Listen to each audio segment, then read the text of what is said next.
as my book choice.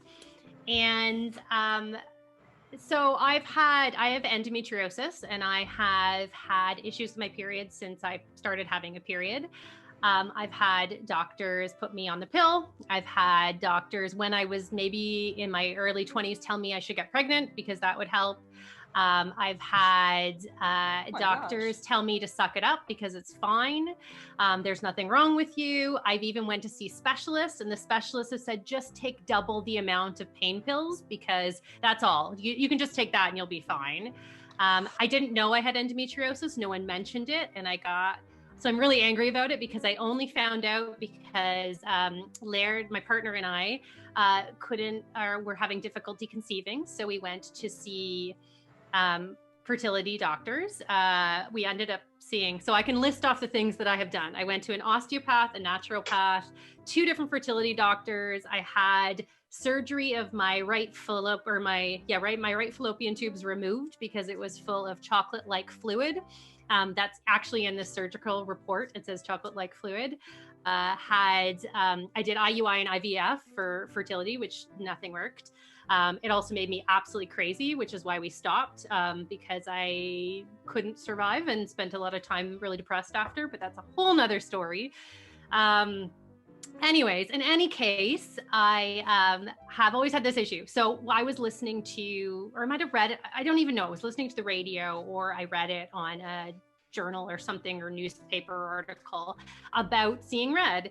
And so immediately I said, you know what, I had taken some time to just stop doing everything and to take care of myself, my mental health. And so I said, you know, I'm going to get back into this. I can't have kids, but let's see if I can deal with this period issue. And I have severe pain to the point where, like, I sometimes am laying on the floor in the bathroom, like writhing in pain. I've been to the emergency room. I'm about to throw up sometimes. Like, it's really, really, really bad. So I bought this book online, and it was sitting beside my bed.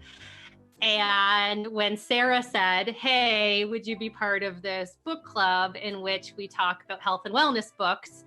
I was like, yes, I will, for you. And also because I really want to read this book. And it's been sitting here and I haven't read it. And so that's why I picked this book, because it's really important to me. I also think it's an important way for me to have a voice for women who also have this issue, like especially endometriosis or any other issue, to speak about it. I think we need to talk about our periods more. I think we need to have more discussion about it so that women can stand up, because you know, so many of us have periods, and why are we not talking about it? Why is there not enough money in research to do with these things? You know, why does a doctor not know that they should suggest endometriosis to someone who has all of the symptoms? Not one person mentioned that to me. I get really angry and really emotional and really upset about it, because if someone had told me earlier, I could have dealt with it. I could have not lived in pain my whole life. I could have probably had better chances with conceiving and with fertility, because I could have dealt with this before. So I'm super emotional about this, but this is why I picked this book. It's a fantastic pick. Like, Lindsay, on behalf of like all of us, I don't think I'm offline here and just saying thank you.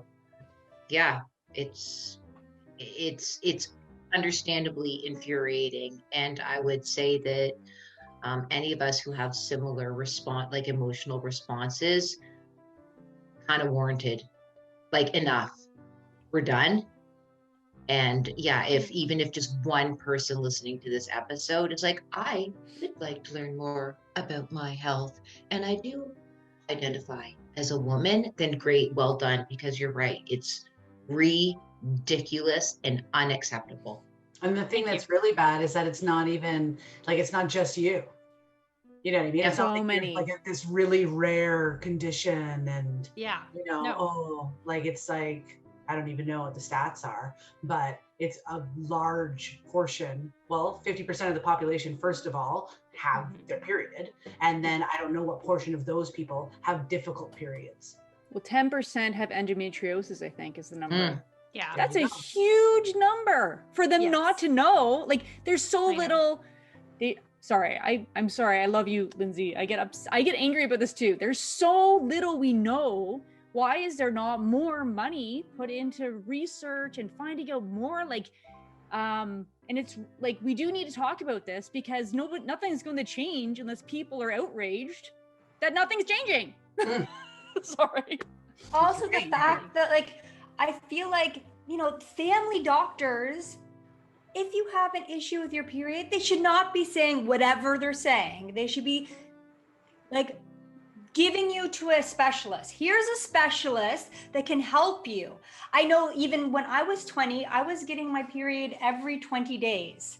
And the family doctor, after he did tests and couldn't figure out why, was like, just take the pill like everyone else. And I'm like, why can't you tell me what's wrong with me first? Don't just prescribe something we don't even know what's wrong with me. And luckily for me, I went to a naturopath and they figured out, like, we changed my diet. I was deficient in magnesium and a whole bunch of these other things. And all of a sudden my periods went back to normal. But if I was not the person I was at the time, I would have been like, oh, okay, I'll just take this pill, I guess. Which, after reading that part of her book, that's like, can cause infertility, can cause cancer. Like, I was like, are you kidding? And I know they put me, I was not sexually active, and my family doctor put me on the pill at 15 because I had heavy periods. And it's like the only reason I stopped it is because I was one of those people that got the migraines, and they were like, oh, you have to stop taking the pill. But why would you put me on in the first place? Like, it just makes me angry because family doctors, if they don't know, need to send you to someone that does. And then that's even more infuriating because those people don't even know. If you have an allergy, they send you to an allergist. If you have a problem with your heart, you go to a cardiologist. If, like, all these things, if you have, like, problems with your muscles, they send you to, like, a massage therapist. Like, they'll send you for everything else. I don't know.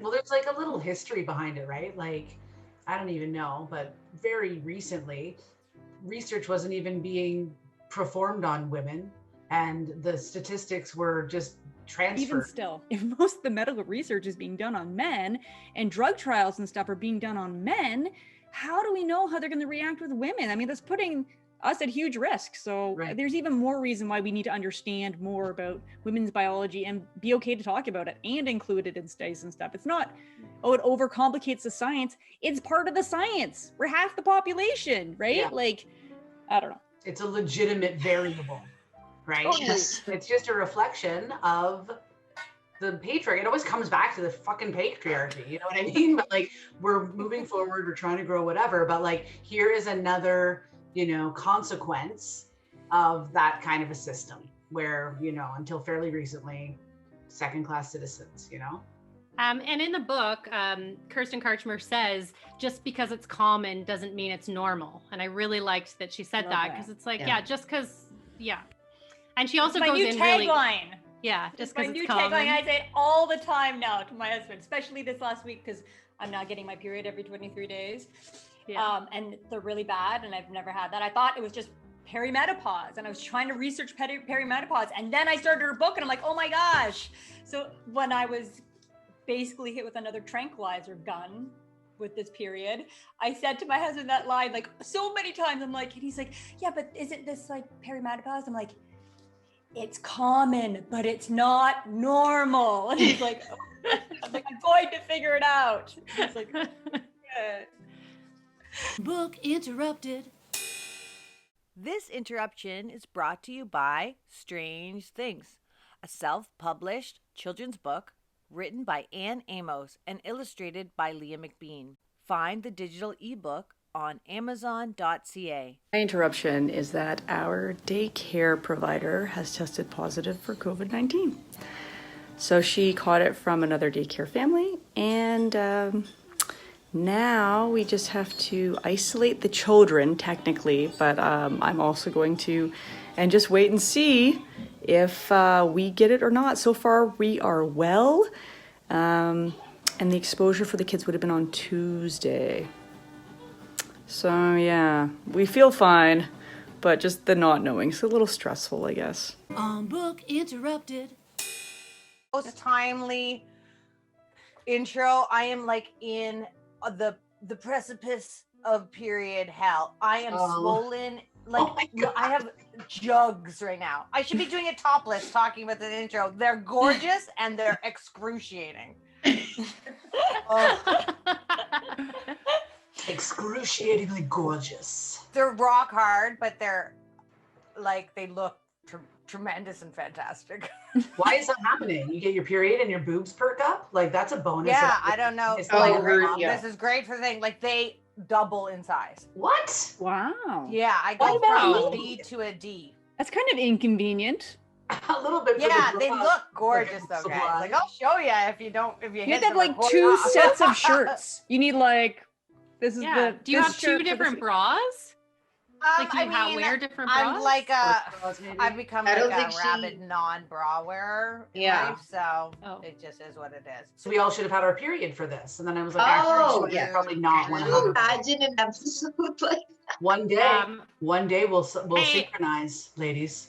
My enough time so for together. some reason, whatever Sarah's talking about her coming every 2.5 weeks. Mm. Oh, Well, yeah. Laird said that it's just come just for this episode because mine came in 2.5 weeks. So I just had it 2.5 weeks ago, Oh, you poor and it thing. came yesterday. you Just so for do Ed. have it. seriously? I do. You're committed, It's man. ridiculous. It too. never, ever, ever happens to me. And just for some Wow. reason, so Laird thinks it's because of this episode. Thank you guys. It is. Thanks a lot. You're welcome. You know, And I also think it is interesting for listeners to listen to us talk about our issues and periods because maybe they're going through the same thing. Agreed.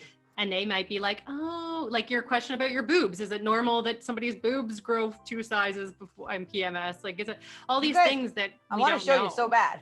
I know I'm a glass of wine in. Yeah.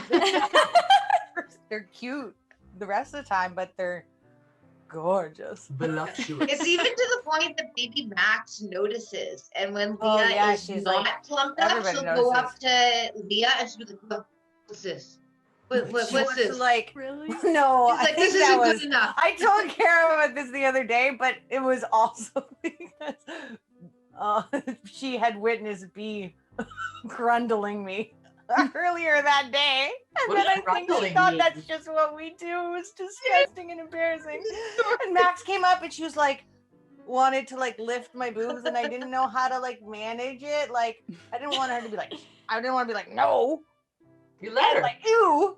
All right, but she just, everybody likes boobs. I've always liked them. Yeah, they're soft and comforting. You know. they Yeah, are. Just she likes thinking to, like, about it, I'm like, I Hug just into wanna- them, I had Yeah. a breast reduction when I was 21. Mine were huge when I was I younger. heard that's Like, very huge. uncomfortable. What We used letter? to get J's? bruises. J's, Yeah. Schweitz? I Ah. had bruises in my shoulders and I couldn't Oh my play. So I God. loved to play sports and I played soccer and all these things and I couldn't play because they were just so Ah. big. It would hurt all the time. So my doctor, actually, male doctor, said to me, like in a night, like I had a good relationship with him, but he said, Yeah. do you want to consider this? You're 21. Like, mom tells a hilarious story of me being in like recovery. And what they did is they had to tape you with all this tape. Because back then it was really invasive. Like now they only do little holes, but it was really invasive. And they tape you, but they leave the tape on for weeks. And then they have to rip the tape off. So your skin is kind of grown over the tape. And I'm in the room and he's taking the tape off and I'm like 21 or whatever. And I'm screaming like, fuck, shit, like screaming these profanities because it hurts so much. I guess the wall between me and the waiting room was not very thick. And so all the people in the waiting room were like, what is happening? And I'm like, What are they doing to her? yeah, they're like ripping all the tape Oh, off. no. But I'm glad I got it done. It was the best decision Yeah. ever. So yeah. Oh, good. So, yeah. I don't know why I care, but how big were they? Such a They were No, significant. they were big. I wanna know too. Like G or H, I think I usually got. And back then it was really hard to buy bras that size. And they were And like I'm a 32. $400, I So bet. yeah, so Oh it's my like I'm like a 32 G or whatever. Oh, So you're then crying. I had to She's go like- with my Nana. And my Nana had a single mastectomy, so she had to get one of those prosthesis to put in her bra. So she had to go to a special place to get the bra sewn. So her and I would drive every 6 months or a year, whatever, to this special place where they would go and I'd have to try on all the bras and and every bra was like $150, $200. And yeah. Crazy. Oh, but what a So not shitty fair. thing to do with your Nana. I know, it was really nice. So, and then she'd get her special bras and they'd sew in the special things. So she'd get her prosthesis put in. So yeah, it was bonding time, picking out bras for our big boobs. Bonding. Booby bonding. Booby. Bonding with boobs. Bonding. If you've enjoyed these video highlights, listen to the full episode on our YouTube channel or wherever you get your podcasts. Remember to like and subscribe and ring that bell to be notified when new episodes are published. Find out more by going to www.bookinterrupted.com. On Book Interrupted.